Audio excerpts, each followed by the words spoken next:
அது ஏன்டா நீ அமைதியாக இருக்க, தொலையில் மாட்டிக்கன்றத மாதிரி சொல்கிறீங்க.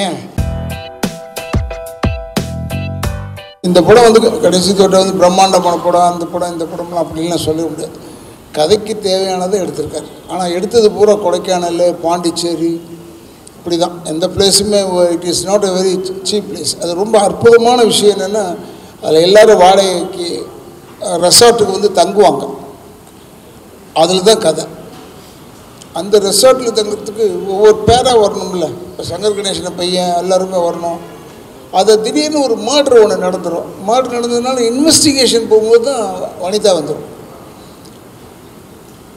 Vanitha is done excellent role. இதில்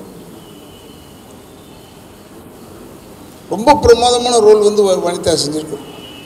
and she is also one of the pillars of the subject. நல்லா பண்ணியிருக்காங்க. என்ன ஒன்றுன்னா, நான் எல்லாரையுமே வந்து நீங்கள் என்ன போடுறதுக்கு ஏதாவது விஷயம் வேணுமேன்றதுக்காக சொல்கிறேன். ப்ரொமோஷனுக்கெல்லாம் வரணும் இவங்கெல்லாம். ப்ரெஸ்ஸில் இருக்கிறவங்க வந்து சீப்பு கிடையாது. ப்ரெஸ்ஸில் நம்ம போய் பேசுகிறதுனால நமக்கு என்ன வரப்போகுதுன்னா, எதிர்காலத்தில் நம்ம வாழணும்னா இந்த காலத்தில் ப்ரெஸ்ஸை மீட் பண்ணித்தான் ஆகணும். ப்ரெஸ்ஸுக்கு மரியாதை இல்லைன்னா அப்புறம் என்ன இருக்குது? அவர் வாண்டடாக சொல்கிறாரு, sir press meet, sir press meet மாதிரி வச்சுருக்கோம் சார், வந்துடுங்க சார்னா.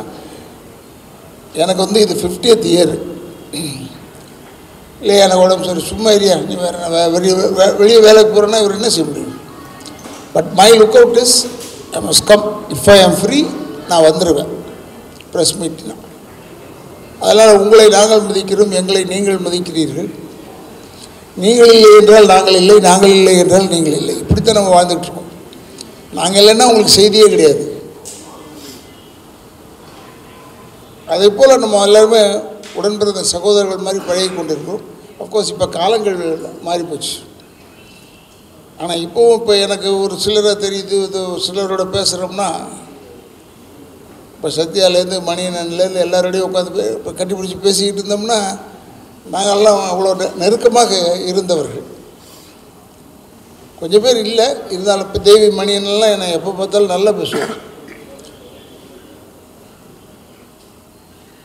இருந்தாலும் ப்ரெஸ்ஸுன்னா ஒன்று நம்மளை வந்து இடகுடமாக எழுதுவாங்கன்னு நினைக்கவே கூடாது. இடகுடமாக எழுதினா தான் செய்தி. இங்கே இந்த ஊரில் சொல்கிறேன், இடகுடமாக எழுதுவாங்க.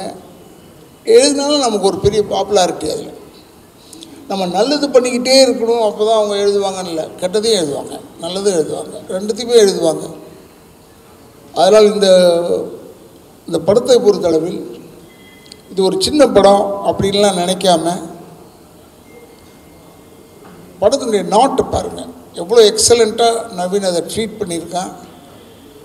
இந்த கதையை செலக்ட் பண்ணி எடுத்த ராஜேஷ் ஆகட்டும், ரொம்ப அற்புதமாக பண்ணியிருக்காங்க.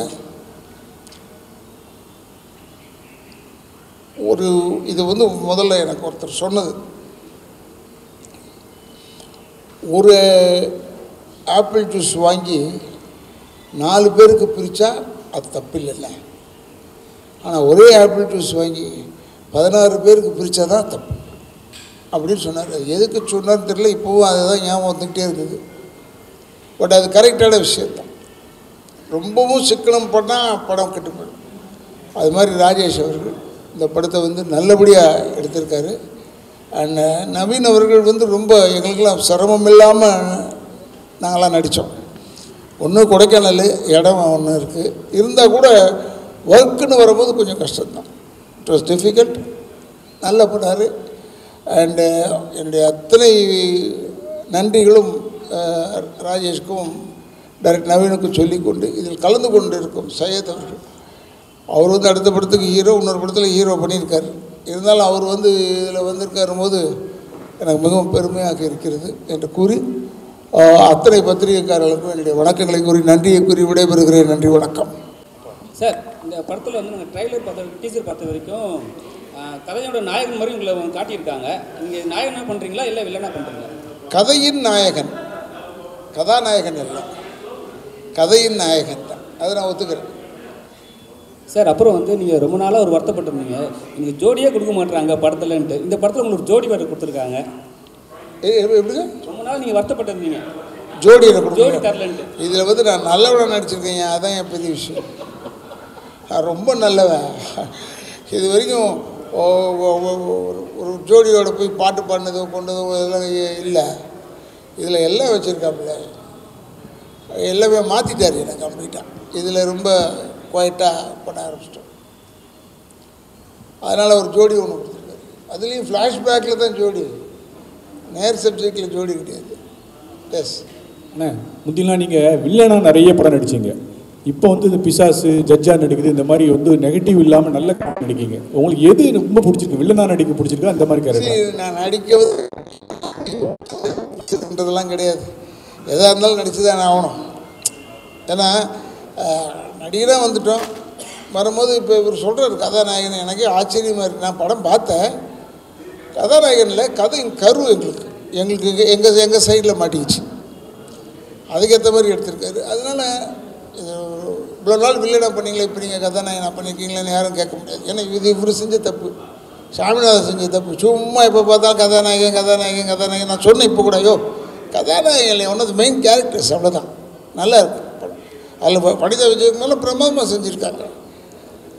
பட் இருந்தாலும் நீங்கள் சொல்கிறதுல வந்து ஒரு பெரிய சமாச்சாரம் இருக்குது. எப்படின்னா எனக்கு பொம்பளைங்களை கொடுத்துட்டாங்கன்னா இதுதான் செய்வாங்க, ரேப் பண்ணுறோம். நல்ல கண்ணிலே பார்க்க முடியாது. நான் கெட்ட கண்ணில் தான் எவ்வளோ நாள் பார்த்துட்டு இருந்தோம். இப்போ கொஞ்சம் நல்ல கண்ணில் பார்க்க ஆரம்பிச்சிட்டோம். உங்களுடைய 50வது இயர், இந்த படத்துக்கு பேர் கடைசி தோட்டம், அதாவது முடிய போகுது அப்படின்ற அர்த்தம். இதை எப்படி நீங்கள் பார்க்குறீங்க? அதெல்லாம் நான் பார்க்குறதே இல்லைங்க. நான் பார்க்குறதே இல்லை. நீங்கள் சொல்கிறதுனால நான் யோசிப்பேன், ஓ கடைசி தோட்டம் அப்படிலாம் ஒன்றும் கிடையாது. சினிமாக்காரனுக்கு சாவே கிடையாதுங்க. செத்த கூட நீங்கள் படமாக எடுத்து காசாக்குறவன் தான் சினிமாக்காரன். இப்போ புரட்சித் தலைவருடைய மரண ஊர்வலத்தை எவ்வளோ பேர் எடுத்து எவ்வளோ பேர் போட்டிருக்கோம் இல்லையா? பேரறிஞர் அண்ணாவை போட்டதை விட புரட்சித் தலைவர் அதிகமாக போட்டிருக்கோம். புரட்சித் தலைவர் அம்மாவை அதிகமாக போட்டிருக்கோம். என்னென்னா சினிமாக்காரன் கொஞ்சம் ஆடட் அட்ராக்ஷன் அதில். அதனால் நமக்கு சாவுலேயும் வாழ்வு உண்டு. அதனால் இது கடைசி தோட்டாடணுன்னு இப்போ நீங்கள் சொன்னோன்னு தான் எனக்கு ஸ்ட்ரைக் ஆகுது. ஓ 50வது படம், அதனால கடைசி தோட்டம். 51 நடித்தா ஒத்துக்க மாட்டீங்களா? என்ன ஒத்துக்குவீங்கள? அப்புறம் சார் ஆக்சுவலாக இப்போ நீங்கள் சொன்னீங்க இந்த சின்ன படங்களுக்கு எவ்வளோ தான் சொன்னாலும் நடிகர் இவங்களாம் வரமாட்டுறாங்கன்னு. ஒருவேளை நடிகர் சங்கம், இயக்குனர் சங்கம்னா சரியாக செயல்படாமல் இருக்குதுன்னு நினைக்கிறீங்களா? அது ஏன்டா நீ அமைதியாக இருக்க, தொலையில் மாட்டிக்கன்றத மனசு சொல்கிறீங்க? அதுக்கு இல்லை, அது பர்சனலாக ஒவ்வொருடைய இன்ட்ரெஸ்ட். அது இன்ட்ரெஸ்ட் இல்லைன்னா தென் பிக்சர்ஸ் ஓடுறதெல்லாம் கஷ்டம். நம்ம நடிச்சிட்ட போது ஓடிடும்லாம் நினைக்கவே கூடாது. They must come for the promotion. At least வீட்லேயாவது அவங்க உட்காந்துக்கிட்டு அங்கேருந்து இங்கே வரத்துக்கு பிள்ளை வைக்கப்பட்டாங்கன்னா வீட்டில் உட்காந்து பேசலாம்.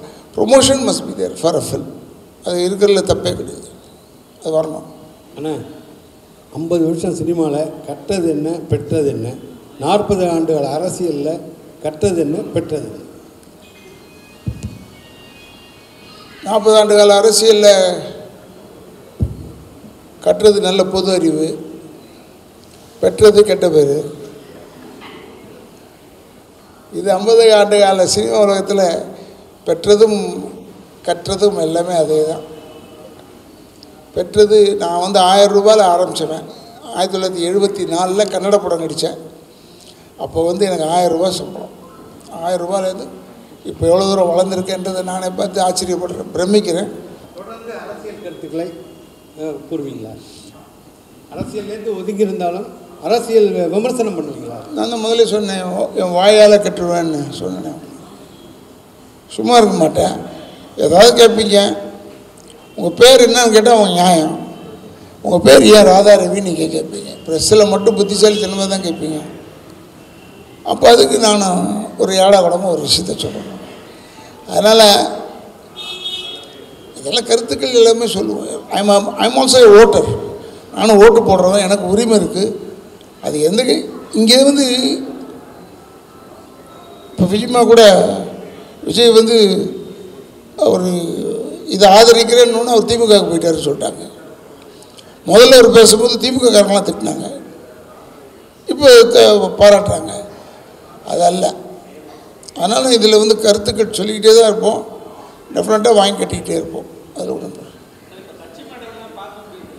நான் தான் சொன்னேன், நான் இல்லைங்க, கட்சியிலேயே இல்லையே, எந்த கட்சியிலையும் இல்லை. இப்போ அதான் சொல்கிறார், அவர் கருத்து என் கேட்க மாதிரி சொல்லணும், கருத்துக்கள் சொல்லுவேன். என் கருத்துக்கள் ஒர்க் அவுட் ஆகும்போது பார்ப்போம், டெஃபினட்டாக ஐ வில் டெல்.